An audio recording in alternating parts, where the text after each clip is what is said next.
வெற்றி வாழ்வு திருச்சபையினுடைய காலை ஆராதனைக்கு வந்திருக்கிற உங்கள் யாவரையும் நம்முடைய ஆண்டவரும் இரட்சகருமாகிய இயேசு கிறிஸ்துவின் நாமத்தினாலே வாழ்த்தி வரவேற்கிறேன். இந்த ஆராதனைக்கு ஆரம்பமாக நம் கண்களை மூடி ஜெபிப்போம். எங்கள் அன்பின் பிதாவே, உம்முடைய குமாரனாகிய இயேசு கிறிஸ்துவின் நாமத்திலே உம்மண்டை நாங்கள் வருகிறோம். இந்த அற்புதமான மனம் மகிழ்ச்சியின் நாளுக்காக உமக்கு நன்றி செலுத்துகிறோம். எங்கள் தேவாதி தேவன், கர்த்தாதி கர்த்தர், நீர் நல்லவரும் நன்மை செய்கிறவருமாய் இருக்கிறது. ஆண்டவரே, எங்கே 2-3 பேர் உம்முடைய நாமத்தினாலே கூடி வருகிறார்களோ அங்கே அவர்கள் மத்தியிலே நான் இருக்கிறேன் என்று சொன்ன தேவன், உம்முடைய வார்த்தையின்படியே எங்கள் மத்தியிலே நீர் இருக்கிறதற்காக உமக்கு நன்றி செலுத்துகிறோம். இந்த அருமையான நாளிலே பாடல்களை பாடுகிற, இசைக்கருகிற, வாசிக்கிற உம்முடைய தாசர்கள் மேல உம்முடைய வல்லமையான அபிஷேகம் தங்கி இருக்கட்டும் என்று ஜெபிக்கிறேன். ஆண்டவரே, அவர்களை உம்முடைய வல்லமையினால் நிரப்புவீராக. அவர்கள் வாயிலிருந்து புறப்பட்டு வருகிற வார்த்தைகள் ஆண்டவரே, அவர்கள் இசைக்கருவிகளை வாசிக்கும் போது உம்முடைய அபிஷேகம் நிரம்பி வழியட்டும் என்று ஜெபிக்கிறேன். ஆண்டவரை, மக்களை தொடட்டும். ஆண்டவரை, தேவ பிரசன்னத்தினால் உம்முடைய ஜனங்களை நீர் நிரப்பும்படியாய் ஜெபிக்கிறேன். பரிசுத்த ஆவியானவருடைய ஆளுகைக்குள்ளே ஆண்டவரை எல்லாவற்றையும் நாங்கள் ஒப்பு கொடுக்கிறோம். கர்த்தருடைய வார்த்தை தெளிவோடும் அபிஷேகத்தோடும் வல்லமையோடும் இன்றைக்கு புறப்பட்டு செல்லட்டும். கேட்கிற மக்களுடைய இருதயங்களிலே சுகமும் பலனும் ஆரோக்கியமும் ஜீவன நல்வாழ்வும் உண்டாகட்டும் என்று ஜெபிக்கிறேன். வாழ்க்கையிலே தோல்வியெல்லாம் நீங்கி வெற்றி உண்டாகட்டும். தொடர்ந்து அவர்களை நீர் ஆசீர்வதிப்பீராக. துதி கனம் மகிமை எல்லாவற்றும் ஒருவருக்கே நாங்கள் செலுத்துகிறோம். இயேசுவின் நாமத்தில் ஜெபிக்கிறோம் பிதாவே, ஆமென்.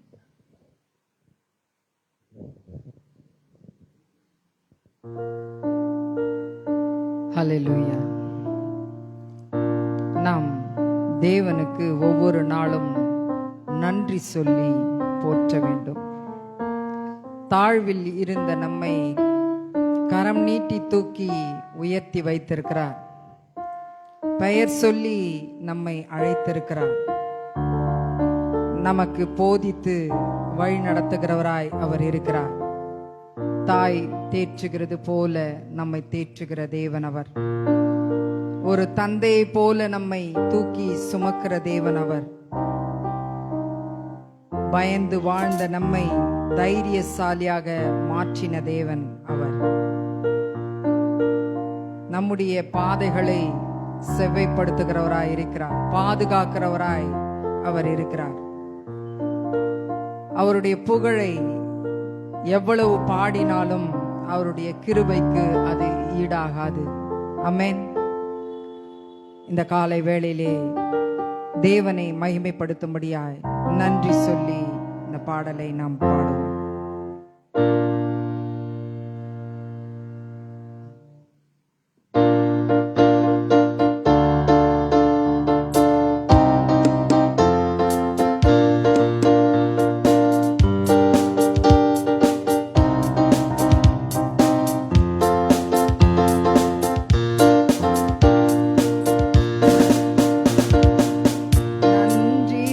உம்மை பாடி நாள்தோறும் போற்ற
ஆகுமா? நன்றியோடு உம்மை பாடி நாள்தோறும் போற்றுவேன். தாழ்வில் இருந்த என்னை தூக்கி கரம் பிடித்து வாழ வழி செய்தீரே. நன்றியோடு உம்மை பாடி நாள்தோறும் போற்றுவேன். தாழ்வில் இருந்த என்னை தூக்கி கரம் பிடித்து வாழ வழி செய்தீரே. தாழ்வில் இருந்த என்னை தூக்கி கரம் பிடித்து வாழ வழி செய்தீரே.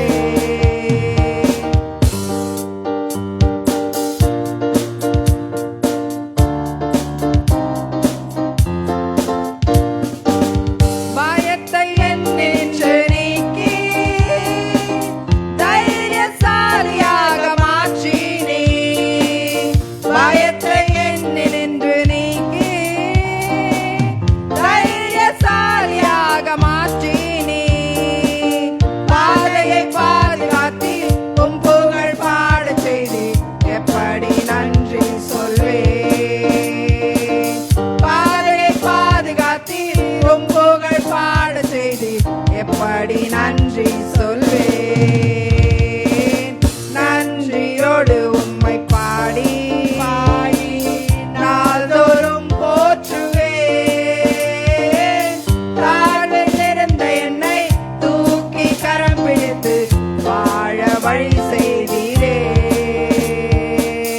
நன்றியோடு உம்மை பாடி நாள்தோறும் போற்றுவேன்.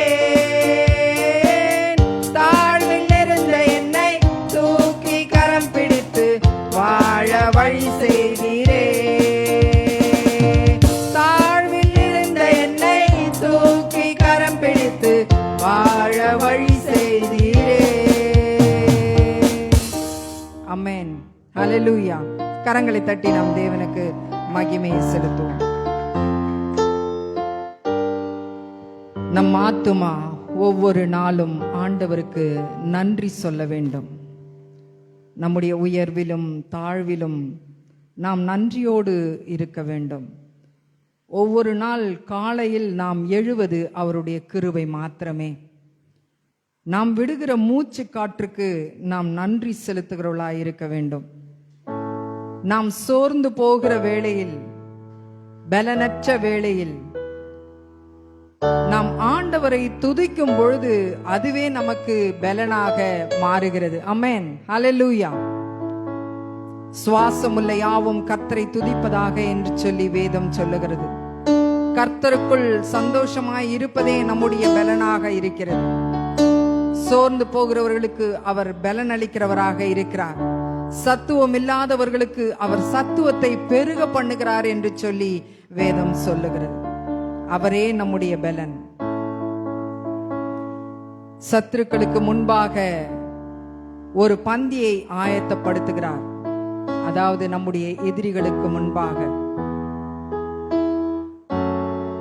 பவுலும் சீலாவும் சிறைச்சாலையின் உள்ளே இருக்கும் பொழுது அவர்கள் தேவனை துதித்து பாடினார்கள். அப்பொழுது சிறைச்சாலை கதவுகள் திறக்கப்பட்டது என்று சொல்லி நாம் பார்க்கிறோம்.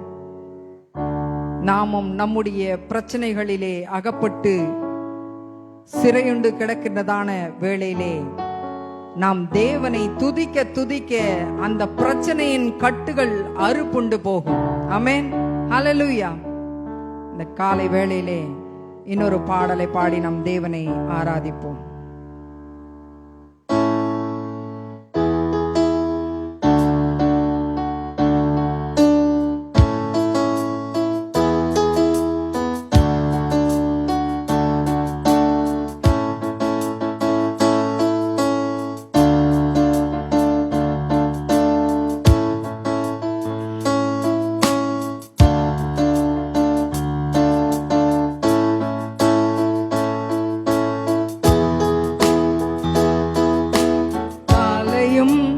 மாலையும் அல்லேலூயா.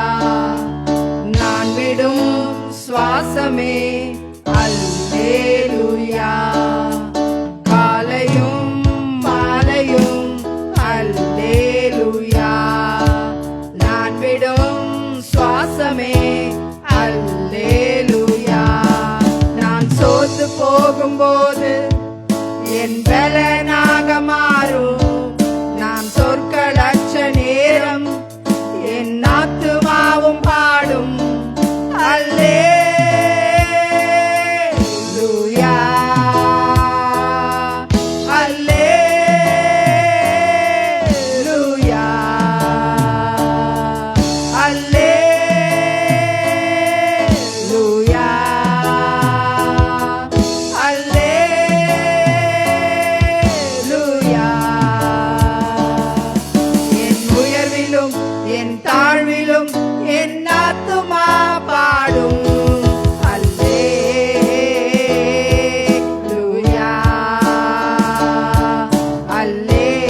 வருகையில் அல்லேலூயா. என் எதிரி பெருக பெருக என் பந்தி அளவும் பெருகும். நான் துடித்து பாடும்போது சிறைச்சாலை கதவும் திறக்கும். அல்லேலூயா,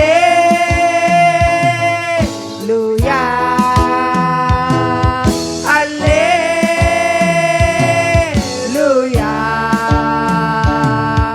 அல்லேலூயா, அல்லேலூயா.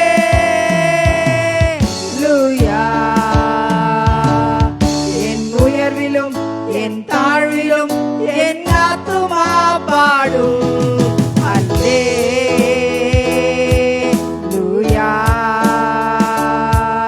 அல்லேலூயா,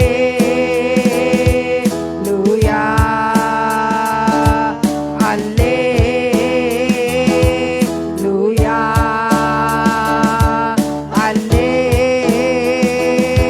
அல்லேலூயா. ஆமென். ஹல்லேலூயா. கரங்களை தட்டி தேவனுக்கு மகிமை செலுத்துவோம். நாம் அனைவரும் எழுந்து நின்று தேவனை ஆராதிப்போம். நாம் வாழ்வது அவருடைய கிருபை. நாம் இந்த நிலையில் உயர்ந்து இருப்பதும் அவருடைய கிருபையே. அவருடைய கிருபை இல்லாமல் ஒன்றுமே இல்லை. அவர் கிருபை எப்பொழுதும் நமக்கு வேண்டியதாயிருக்கிறது. நம்முடைய தனிமையான நேரங்களில் நாம் கதறி அழுகின்றதான வேளையிலே அவருடைய கிருபை நம்மை தேற்றுகிறதாய், நம் கண்ணீரை துடைக்கிறதாய் இருக்கிறது. தகுதி இல்லாத நம்மை தகுதிப்படுத்தியதும் அவருடைய கிருபை மாத்திரமே. நம்மை அழைத்தவர் உண்மையுள்ளவராயிருக்கிறார். அவரை போற்றி பாடும்.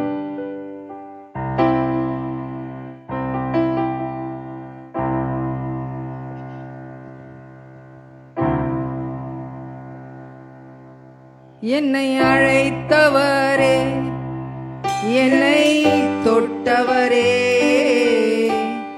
நீர் இல்லாமல் நான் இல்லையே. என்னை அழைத்தவரே, என்னை தொட்டவரே, நீர் இல்லாமல் நான் இல்லையே. நான் வாழ்ந்தது உங்க கிருபை, நான் வளர்ந்ததோ உங்க கிருபை. என்னை உயர்த்தி வைத்தீரே உங்க கிருபையே. நான் வாழ்ந்தது உங்க கிருபை, நான் வளர்ந்ததோ உங்க கிருபை. என்னை உயர்த்தி வைத்தீரே உங்க கிருபையே. உங்க கிருபை வேண்டுமே, உங்க கிருபை போதுமே. உங்க கிருபை இல்லாம நான் ஒன்றும் இல்லையே. உங்க கிருபை வேண்டுமே, உங்க கிருபை போதுமே. உங்க கிருபை இல்லாம நான் ஒன்றும் இல்லையே. இயேசுவே,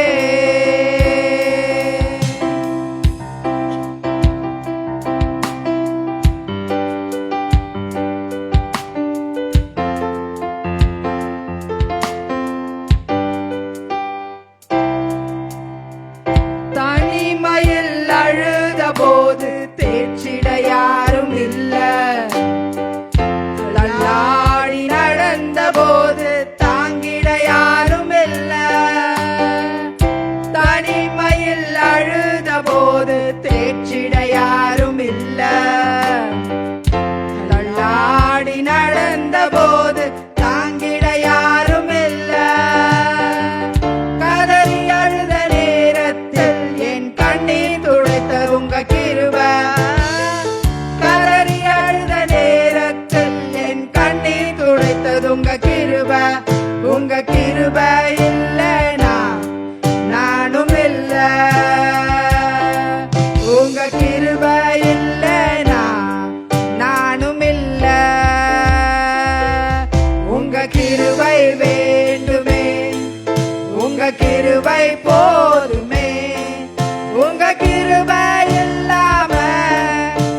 ஒன்றும் இல்ல, திறமன்னு சொல்ல என்னிடம் எதுவும் இல்ல, நான் என்று சொல்ல எனக்கொன்றும் இல்ல, திறமன்னு சொல்ல என்னிடம் எதுவும் இல்ல.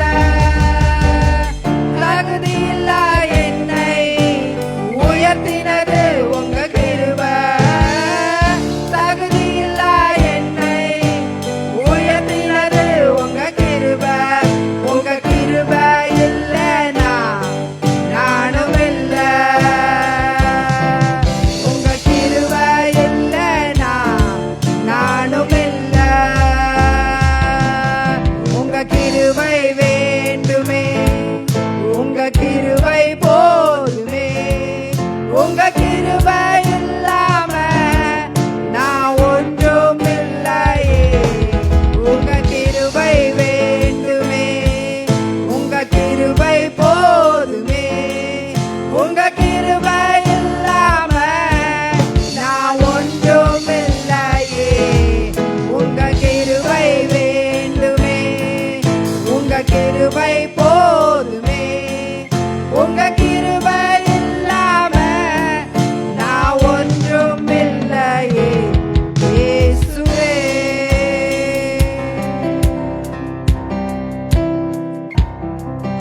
என்னை அழைத்தவரே, என்னை தொட்டவரே,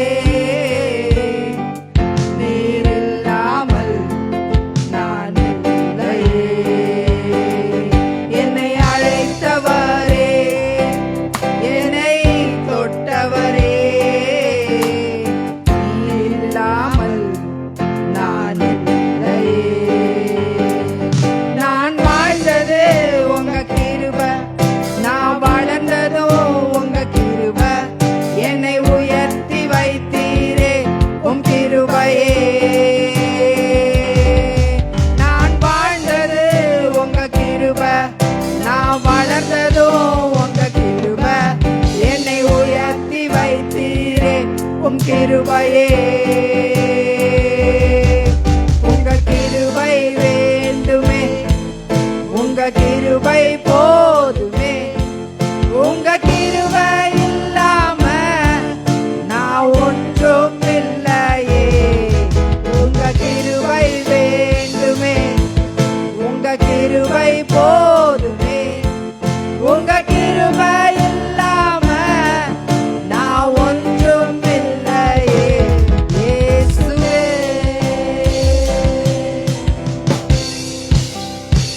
ஆமென். அல்லேலூயா. கரங்களை தட்டி தேவனுக்கு மகிமையை செலுத்தும். கிருபையின் ஊற்று அவராக இருக்கிறார். ஆமென். இயேசுவே கிருபையின் ஊற்று. நம் வாழ்நாள் முழுவதும் இயேசுவின் கிருபை மாத்திரம் நமக்கு இருந்தால் போதும்.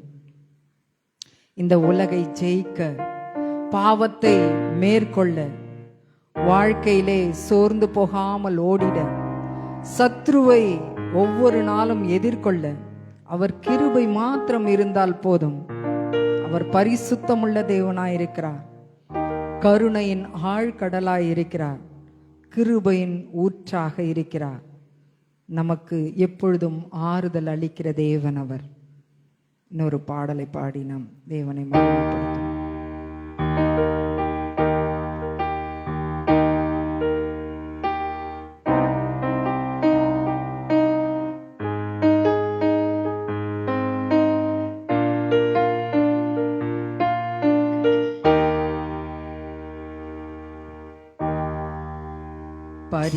பரிசுத்தமான பிதாவே,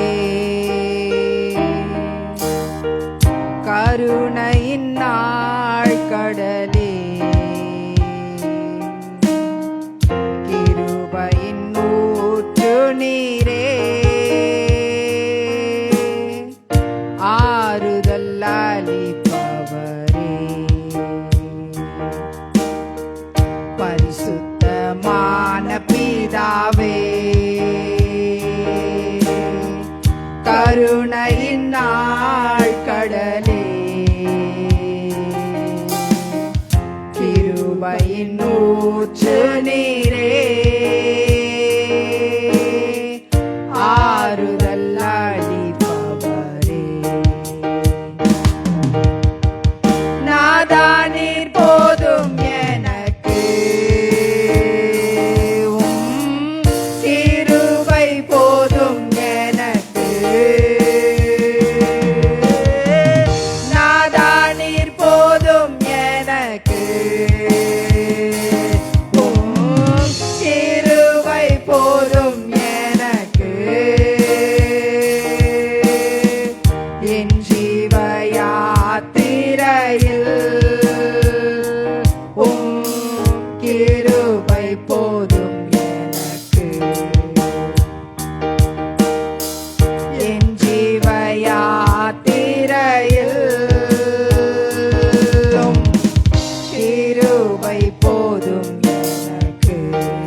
போதும் எனக்கு.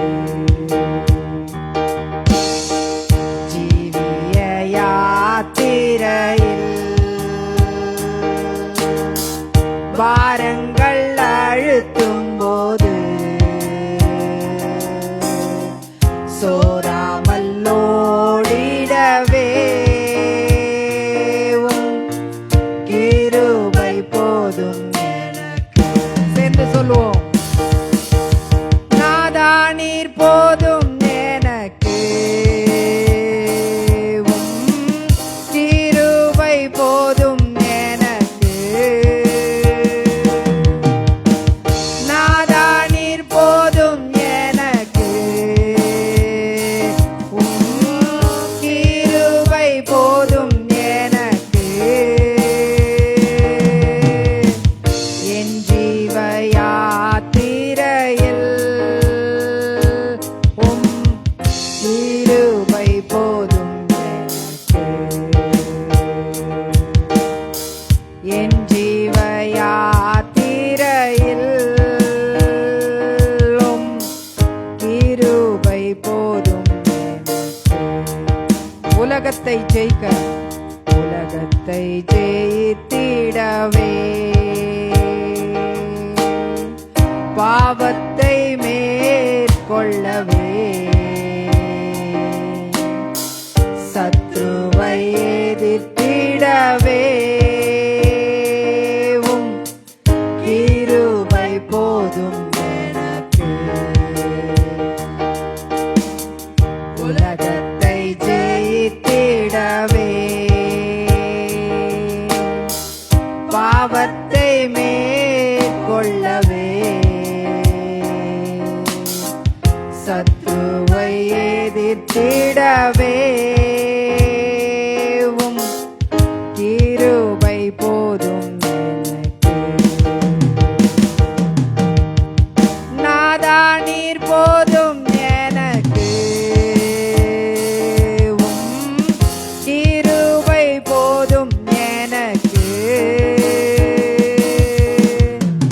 நாதா நீர் போதும் எனக்கு, உம் கிருபை போதும் எனக்கு. என் ஜீவ யாத்திரையில் உம் கிருபை போதும் எனக்கு. என் ஜீவ யாத்திரையில் உம் கிருபை போதும் எனக்கு. பரிசுத்தமான பிதாவே, கருணையின் ஆழ்கடலே, கிருபையின் ஊற்று நீரே, ஆறுதல் அளிப்பவரே. பரிசுத்தமான பிதாவே, கருணையின் ஆழ்கடலே, கிருபையின் ஊற்று நீரே, ஆறுதல் அளிப்பவரே. நாதா நீர் போதும் எனக்கு, உம் கிருபை போதும் எனக்கு. நாதா நீர் போதும் எனக்கு, உம் கிருபை போதும் எனக்கு.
நித்திரையிலும்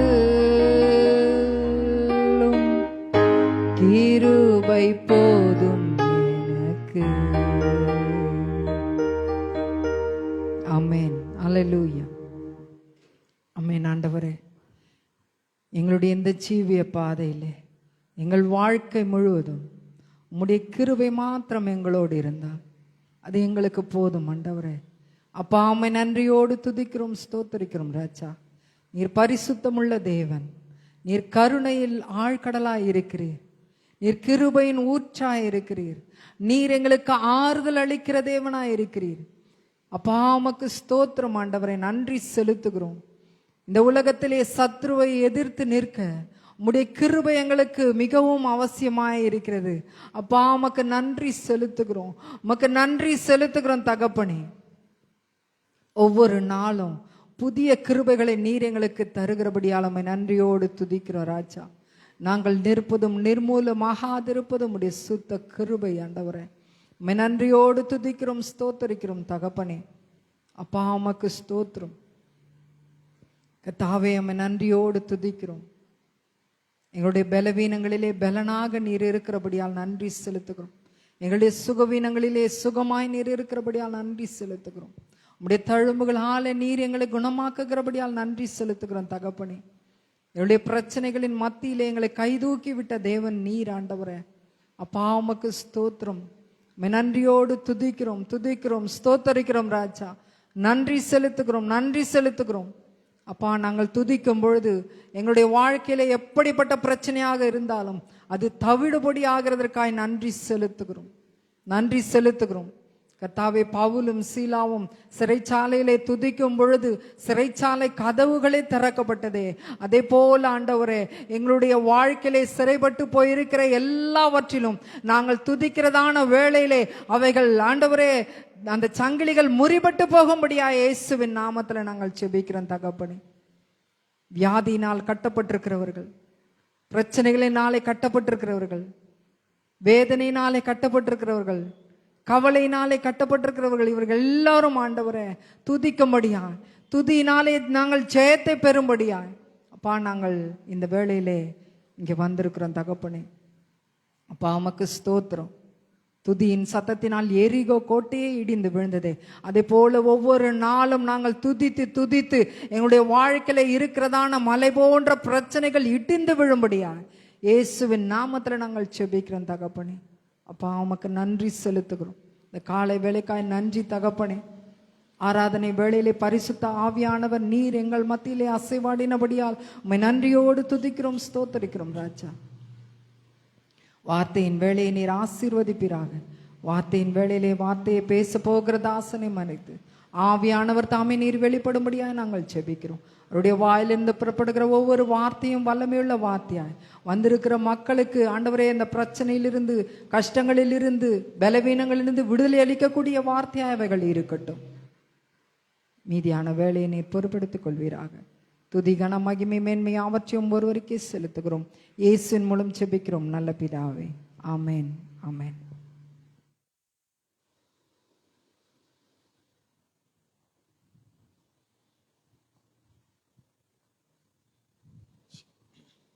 கரங்களிலே காணிக்கும் தசோபாகத்தையும் எடுத்துக்கொள்வோம். நாம் அறிக்கையிட்டு தேவனுடைய ராஜ்யத்தில் நாம் விதைப்போம். பரலோக பிதாவே, குமாரனாகிய இயேசுவின் நாமத்தில் உம்மிடத்தில் வருகிறேன். ஆண்டவரே, ஆண்டவரே, என்னிடத்தில் உள்ளதெல்லாம் நீர் கொடுத்தவை. ஆகவே உம்மை கனம் பண்ணும்படி உம்முடைய ராஜ்யத்தில் நான் விதைக்கிறேன். ஏனென்றால் நீர் என்னுடைய மெய்ப்பராக இருக்கிறீர்.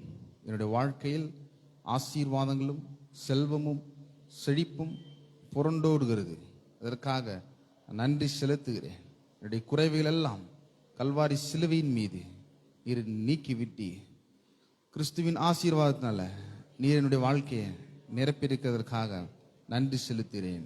ஆகவே என்னுடைய காணிக்கையினாலும் தசமபாத்தினாலும் உம்மை கனம் பண்ணுகிறேன்.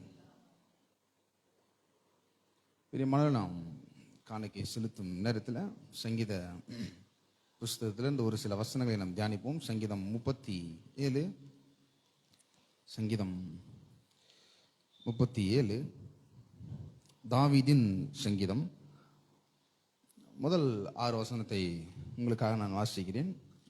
சங்கீதம் 37, தாவீதின் சங்கீதம். பொல்லாதவர்களை குறித்து எரிச்சல் அடையாதே, நியாயக்கேடு செய்கிறவர்கள் மேல் பொறாமை கொள்ளாதே. அவர்கள் புல்லை போல் சீக்கிரமாக அறுப்புண்டு பசும் பூண்டை போல் வாடி போவார்கள். கர்த்தரை நம்பி நன்மை செய், தேசத்தில் குடியிருந்து சத்தியத்தை மேய்ந்து கொள். கர்த்தரிடத்தில் மனமகிழ்ச்சியாயிரு, அவர் உன் இருதயத்தின் வேண்டுதல்களை உனக்கு அருள் செய்வார். உன் வழியை கர்த்தருக்கு ஒப்புவித்து அவர் மேல் நம்பிக்கையாயிரு, அவரே காரியத்தை வாய்க்க பண்ணுவார். உன் நீதியை வெளிச்சத்தை போலவும் உன் நியாயத்தை பட்டப்பகலை போலவும் விளங்க பண்ணுவார். பிரியமானவர்களே, அவன் இந்த 6 வசனத்தை வாசிச்சிருக்கிறோம். ஆனால் 37வது சங்கீதத்தை ஒரே வரியில் நம்ம சொல்லப்போனால் ஒரு தலைப்பு கொடுத்தா என்ன சொல்லலாம் அப்படின்னா, கவலைப்படாதே. எதை குறித்தும் நாம் கவலைப்படக்கூடாது.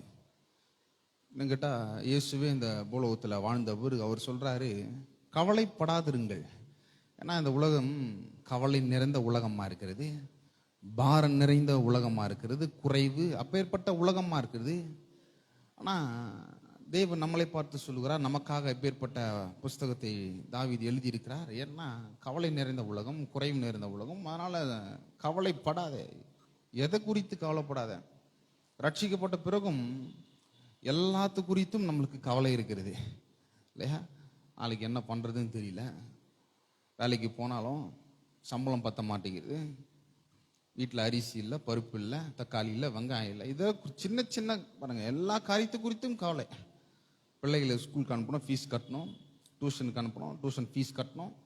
பாருங்க, எல்லாமே அப்படியே என்ன பண்ணுது, ஒரு காரியத்தை யோசித்து யோசித்து யோசித்து கவலைப்பட வைக்கிறது. அதனால தான் இயேசு சொல்கிறாரு, கவலைப்படாதிருங்க. ஏன்னா நமக்கு தேவை என்னவோ பரலோக பிதா, நம்மளுடைய பரம பிதா அவர் அறிந்திருக்கிறார். இந்த அறிந்திருக்கிறார் என்பது ரொம்ப முக்கியம். அறிந்திருக்கிறார் என்ற பக்குவத்தை நாம் புரிந்து கொண்டாலே தைரியமாக அவர்கிட்ட வரலாம் பாருங்க. ஏன்னா நிறைய பேருக்கு என்ன பண்ணுறதுனே தெரியாமல் கவலைப்படுறாங்க வாழ்க்கையில். ஆனால் இயேசு சொல்லியிருக்கிறார், கவலைப்படாதுங்க. ஏன்னா இன்னத்தை சாப்பிட போகிறோம், இன்னத்தை குடிக்க போகிறோம், இன்னத்தை உடுத்த போகிறோம், கவலைப்படுறாங்க. பிரதானமாக இதுக்கு கவலைப்படுறாங்க. ஏன் கவலைப்பட வேண்டாம் என்று வேதம் சொல்லுவது அப்படின்னா, ஒரு உதாரணத்துக்கு நம்ம இப்போ ஒரு வீட்டுக்குள்ளே இருக்கிறோம், இல்லை ஒரு பெட்ரூமில் இருக்கிறோம்னு பார்த்தீங்களா, அந்த பெட்ரூமில் 4 சுவர் இருக்குது. அவங்க நினைக்கிறாங்க இந்த 4 சுவருக்குள்ளே தான் எல்லாம் இருக்கிறது அப்படின்னா. ஆனால் அப்படி கிடையாது. ஆனால் வெளியே வந்து பார்த்தா பறவைகள் இருக்கிறது, நல்ல வானம் இருக்கிறது, பூமி இருக்கிறது, நல்ல குடிகள் இருக்கிறது. தேவன் நமக்கு கண்களுக்கு ஏற்ற போல குளிர்ச்சியானது, இனிமையான காரியங்களை அவர் சிருஷ்டித்து வைத்திருக்கிறார். ஆனால் நிறைய பேர் என்ன பண்ணுறாங்கன்னா, இந்த 4 சுவர் தான் எல்லாமே நினைக்கிறாங்க. அதே போல தான் கவலை என்ன பண்ணுகிறதுனா, அதே பார்க்க செய்கிறது. அதனால தான் இந்த சங்கீதம் 37 முதல் 6 வசனம் என்னத்தை காண்பிக்கிறது அப்படின்னா, ஒரு நபரை போல அது சொல்லுகிறது. என்னன்னா, பொல்லாதவர்களை குறித்து எரிச்சல் அடையாதே, நியாயக்கேடு செய்கிறவர்கள் மேல் பொறாமை கொள்ளாதே. ஆனால் இதை நம்ம எப்படி எடுத்துக்கொள்ளணும் அப்படின்னா, நம்முடைய சூழ்நிலை மீது எரிச்சல் கொள்ளாத, கோவப்படாத, என்ன செய்யறதுன்னு தெரியல, என்னோட வாழ்க்கையில் எப்படி இருக்கிறது, அதனால தேவன் மீது ஒரு எரிச்சல், தேவன் மீது ஒரு கோபம், அதனால என்ன பண்ணாதன்னா அந்த மாதிரி ஒரு காரியத்தை படாத, அதன் மீது உன்னுடைய ஃபோக்கஸ் எடுத்துட்டு தேவன் மீது நம்முடைய பார்வை முழுமையாக இருக்க வேண்டும் என்பதை இந்த பகுதி நம்மளுக்கு காண்பிக்கிறதா இருக்கிறது. அதாவது எப்படின்னா, ஒரு டென்ஷன், ஒரு எரிச்சல், ஒரு கோபம், தனிமையாக இருக்கிறோம், என்னோட வாழ்க்கையில் எதுவுமே நடக்க மாட்டேங்குது, நான் நல்லா தான் படிக்கிறேன், நல்லா தான் வேலைக்கு போகிறேன், ஆனால் எதுவுமே வாய்க்க மாட்டேங்குது, இந்த மாதிரி ஒரு எரிச்சல், இந்த மாதிரி ஒரு கோபம். அதனால தான் தேவன் சொல்கிறாரு, கூல் டவுன், காமாயிரு, சில்லாயிரு அப்படின்னு சொல்கிறாரு. அதன் மீது என்னுடைய கவனத்தை செலுத்தாத. அதன் மீது செலுத்தும் பொழுது பயம் வருகிறது, கவலை வருகிறது. கவலை வந்தோடு என்ன வருது, ஒரு எரிச்சல், கோபம் வருகிறது. அதனால தான் என்ன இந்த வேதம் சொல்வது, எரிச்சல் அடையாது, கோபப்படாத. ஏன்னா நம்முடைய ஃபோக்கஸை தேவன் மீது திருப்பு. அப்போ திருப்பும் பொழுது என்ன நடக்குது அப்படின்னா, 3ஆம் வசனத்தில் பாருங்க, நாம் என்ன பண்ணணும், தேவன் மீது நம்முடைய பார்வையை வச்சுட்டு அடுத்தது நம்ம என்ன பண்ணணும், இந்த வார்த்தை சொல்வது, கர்த்தரை நம்பி நன்மை செய், தேசத்தில் குடியிருந்து சத்தியத்தை மேய்ந்து கொள். அப்ப பாருங்க, அவரை நம்பி நன்மை செய் அப்படின்னு சொல்லப்படுகிறது. தேசத்தில் குடிந்த சத்தியத்தை மேய்ந்து கொள். அடுத்த வசனம் சொல்கிறது, கர்த்தரிடத்தில் மனமகிழ்ச்சியாரு, அவர் உன் இருதயத்தின் வேண்டுதலை உனக்கு அருள் செய்வார். பிரதானமான பிரச்சனை என்னன்னா, கர்த்தரை நம்புறதில்ல. அவரை நம்பாததுனால என்னன்னா நன்மை செய்ய முடியல. அதனால தான் இந்த வார்த்தை சொல்லுவது, கர்த்தரை நம்பி நன்மை செய், தேசத்துக்கு குடிந்த சத்தியத்தை மேய்ந்து. ஏன்னா சத்தியம் என்ன சொல்லுகிறது? அவர் நம்மை ஆசீர்வதிக்கிறவராக இருக்கிறார். சத்தியம் என்ன சொல்லுகிறது? அவர் நம்முடைய பாவங்களுக்காக பலியை செலுத்தியிருக்கிறார். சத்தியம் என்ன சொல்லுறதுன்னா, நமக்காக அவர் கல்வாரி சிலுவையில் உயிரை கொடுத்து தரித்திரத்திலிருந்து நம்ம மீட்டு எடுத்திருக்கிறார். வியாதிகள் எல்லாவற்றையும் அவர் குணமாக்கி இருக்கிறார். இந்த மாதிரி சத்தியத்தில் நம்ம மேய்ந்து கொள்ள வேண்டும். கர்த்தர் நம்பியிருக்க வேண்டும், அவரை சார்ந்திருக்க வேண்டும். அதை விட்டுட்டு சூழ்நிலையின் மீது, பிரச்சனைகள் மீது, கவலையின் மீது நம்முடைய பார்வையை எடுத்து இந்த மாதிரியான காரியத்தின் மீது நம்ம வைக்க வேண்டும் என்று தேவனாகிய கர்த்தர் நம்மளுக்கு கற்றுக் கொடுக்கிறவராக இருக்கிறார். அடுத்த வசனம் சொல்வது, கர்த்தரிடத்தில் மனமகிழ்ச்சியாயிரு, அவர் உன் இருதயத்தின் வேண்டுதலை உனக்கு அருள் செய்வார். நிறைய பேர் நினைக்கிறாங்க, அவர் உன் இருதயத்தின் வேண்டுதல் எல்லாம் உனக்கு அருள் செய்வார்னா, முதல் அடிப்படை விஷயம் என்னன்னா, முதல்ல அவங்களுக்கு எதை விரும்புறேன்னே தெரியல. ஏன்னா முதல்ல கர்த்தரிடத்துல வர வேண்டும். அப்பொழுதுதான் அவருடைய விருப்பத்தை நம்மளுக்கு கற்றுக் கொடுக்கிறவராக இருக்கிறார். கர்த்தரிடத்துலேருந்து நம்ம தூரமும் போனா நம்ம என்ன விரும்புறோம்னு தெரியாது, நம்ம கர்த்தரை நம்ப முடியாது, சூழ்நிலை நம்ம போட்டு அழுத்தும். அதனால தான் அந்த முதல் பகுதியிலே சொல்லுவது, பொல்லாதவர்களை குறித்து எரிச்சல் அடையாத. கர்த்தரை விட்டு நம்ம தூரம் போனா சூழ்நிலை நம்ம அழுத்தும் போது, கவலை நம்ம அழுத்தும் போது தானாகவே அந்த எரிச்சல் கோபம் வருகிறது. ஆனால் கர்த்தர்கிட்ட வரும் பொழுது ஒரு நிம்மதி, ஒரு மன நிம்மதி, இயற்கைக்கு அப்பாற்பட்டு காரியங்களை நமக்காக அவர் செய்கிறவராக இருக்கிறார். ஆனால் கண்ணில் பார்க்க முடியாது. ஆனால் நம்முடைய இருதயத்தில் ஒரு நிச்சயம் இருக்கும். பரிசுத்த ஆவியான நம்மளுக்கு சாட்சி கொடுப்பார், உதவி செய்கிறவராக இருப்பார்.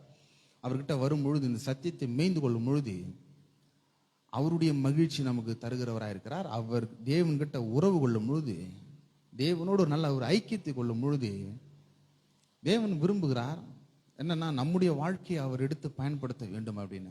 அவர் எப்பொழுதும் நம்முடைய வாழ்க்கையை, அதாவது கரம் பிடித்து கொண்டு போகணும்னு நினைக்கிறாரு.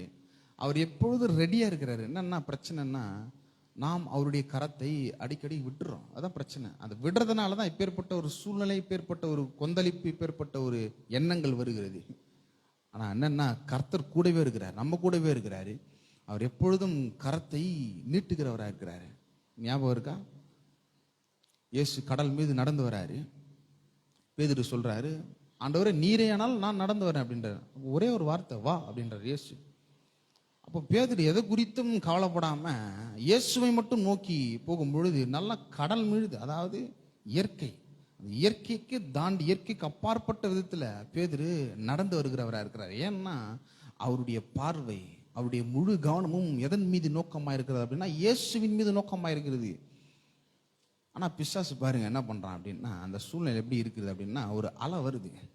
ஒரு அலை வந்த பிறகு என்ன நடக்குதுன்னா, அவன் மடிந்து போகிறான், கீழே போகும் ஆண்டவரே என்னை ரட்சியும் அப்படின்றான். பயப்படுறாரு. ஏன்னா அவருடைய போக்கஸ் யார் மீது இருந்ததுன்னா, கர்த்தர் மீது இருந்தது. சரியான பாதைக்கு அவர் போய் கொண்டிருந்தார். ஆனால் வாழ்க்கையில் சில அலைகள் வரும் பொழுது, முழுக்கடிக்கக்கூடிய சூழ்நிலை வரும்பொழுது என்னன்னா, அந்த போக்கஸை கர்த்தர் மீது நம்ம எடுத்துட்டு என்ன பண்ணுறோம்னா, அந்த சூழ்நிலையின் மீது, கவலையின் மீது, பயத்தின் மீது பண்ணும்பொழுது என்னன்னா, நம்மளே அறியாம ஒரு பயம் ஏற்பட்டு ஆண்டவரே என்னை ரட்சியும் அப்படின்றோம். ஆனால் இயேசு சொல்றாரு, அற்ப விசுவாசியே அப்படின்ற. ஏன் சந்தேகப்பட்டாய்? சந்தேகப்படக்கூடாது பாருங்க. அப்போ நம்ம தேவனிடத்துல வரும் பொழுது எப்பேற்பட்ட காரியம் நடக்குது அப்படின்னா, அவர் இருக்கிறாரு. என்ன நடக்குது? வேதம் என்ன சொல்லுவது தெளிவா அப்படின்னா, விசுவாசம் இல்லாமல் தேவனுக்கு பிரியமா இருக்க முடியாது. அவரிடத்துல ஏதாவது காரியத்தை பெற வேண்டும் என்றால் விசுவாசம் தேவை. அப்போ என்னன்னா, நம்ம வார்த்தைக்கு வர வேண்டும், இந்த சத்தியத்துக்கு வர வேண்டும், இந்த தேவனிடத்துல வர வேண்டும். அப்போ தேவனிடத்துல வரும் பொழுது நமக்கு ஒரு மகிழ்ச்சி உண்டாகிறது, ஒரு உற்சாகம் உண்டாகிறது. அவர் என்ன பண்ணுகிறார் அப்படின்னா, நம்முடைய வாழ்க்கையை குறித்து அவர் சொல்றாரு, உங்களை குறித்து ஒரு திட்டத்தை, நோக்கத்தை அவர் வெளிப்படுத்துகிறவராக இருக்கிறாரு. அப்படி வெளிப்படுத்தும் பொழுது இயற்கைக்கு அப்பாற்பட்டு நமக்கு ஒரு உற்சாகம் ஏற்படுத்துகிறது.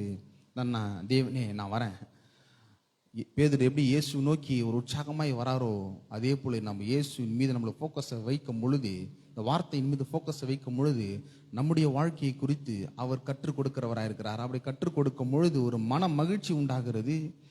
அவர் என்ன பண்றாருன்னா அவருடைய விருப்பத்தையும் அவருடைய நோக்கத்தையும் நமக்கு வெளிப்படுத்துகிறவராக இருக்கிறார்.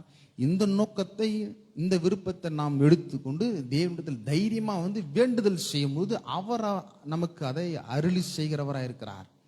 ஏன்னா அவருடைய நோக்கத்தை, அவருடைய விருப்பத்தை நாம் தைரியமா கேட்கும் பொழுது, நம்ம வேண்டுதல் செய்யும் பொழுது அவர் அதை நிறைவேற்றுகிறவராய் இருக்கிறார்.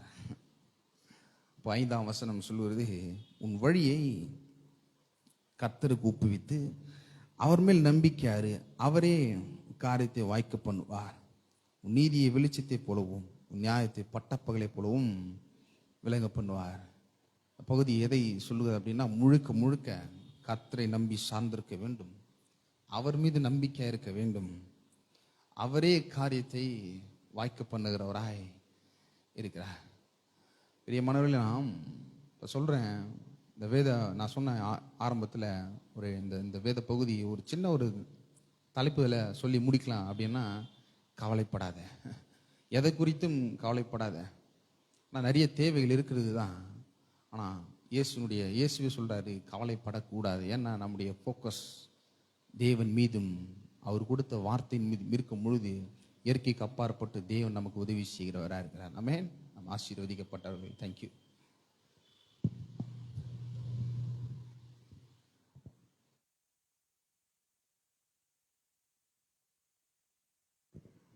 நாம் அனைவரும் எழுந்து நின்று நம்முடைய விசுவாச அறிக்கையை செய்வோம். நம்முடைய இருதயத்தை, நம்முடைய கரங்களை இருதயத்தின் மீது வைத்து இந்த அறிக்கையை நாம் ஏறெடுப்போம். கர்த்தர் என்னை எல்லா தீங்கிற்கும் விலக்கி காப்பார். பகலிலே வெயிலாகிலும் இரவிலே நிலவாகிலும் என்னை சேதப்படுத்தாது. என் வழிகளிலெல்லாம் என்னை காக்கும்படி தம்முடைய தூதர்களுக்கு கட்டளையிடுவார். அவர்கள் என்னை தங்கள் கைகளில் ஏந்தி கொண்டு போவார்கள். எனக்கு விரோதமான மந்திரவாதமும் இல்லை, குறி சொல்லுதலும் இல்லை. என்னை வாலாக்காமல் தலையாக்குவார். நான் கீழாகாமல் மேலாவேன். என் பக்கத்தில் 1000 பேரும் என் வலது புறத்தில் 10,000 பேரும் விழுந்தாலும் அது என்னை அணுகாது. கர்த்தர் என் பட்சத்தில் இருக்கிறார். எனக்கு விரோதமாய் யாரும் வர முடியாது. எனக்கு விரோதமாய் உருவாக்கப்படும் எந்த ஆயுதமும் வாய்க்காமல் போகும். வாதை என் கூடாரத்தை அணுகாது. பொல்லாப்பு எனக்கு நேரிடாது. கர்த்தர் சகல நோய்களையும் என்னை விட்டு விலக்குவார். இயேசுவின் தழும்புகளால் நான் குணமானேன். நாம் உட்காருவோம். சபையின் அறிவிப்புகள். ஒவ்வொரு ஞாயிற்றுக்கிழமைகளிலும் முதல் ஆராதனை தமிழ் ஆராதனை காலை 8:30 மணி முதல் 10:30 மணி வரை நடைபெறும். இரண்டாவது ஆராதனை இந்தி ஆராதனை காலை 11 மணி முதல் 1 மணி வரை நடைபெறும். வெள்ளிக்கிழமைகளிலே பரிந்து பேசும் ஜெபம் மாலை 7 மணி முதல் 8 மணி வரை நடைபெறும். புதன்கிழமைகளிலே மாலை ஆராதனை மாலை 7 மணி முதல் 8:30 மணி வரை நடைபெறும். ஒவ்வொரு மாதமும் 1ஆம் தேதி காலை வாக்குதத்த ஆராதனை காலை 5:30 மணி முதல் 6:30 மணி வரை நடைபெறும். இரண்டாவது ஞாயிற்றுக்கிழமைகளிலே திருவிருந்து ஆராதனை நடைபெறும். இரண்டாவது சனிக்கிழமைகளிலே வாலிபர் கூட்டம் மாலை 7 மணி முதல் 8 மணி வரை நடைபெறும். மூன்றாவது சனிக்கிழமைகளிலே மகளிர் கூட்டம் காலை 10:30 மணி முதல் 12 மணி வரை நடைபெறும். கடைசி சனிக்கிழமைகளிலே துதி ஆராதனை மாலை 6:30 மணி முதல் 8:30 மணி வரை நடைபெறும். இந்த கூட்டங்கள் யாவற்றிலும் சபை மக்கள் கலந்து கொள்ளும்படி மிகவும் அன்புடன் அழைக்கிறோம்.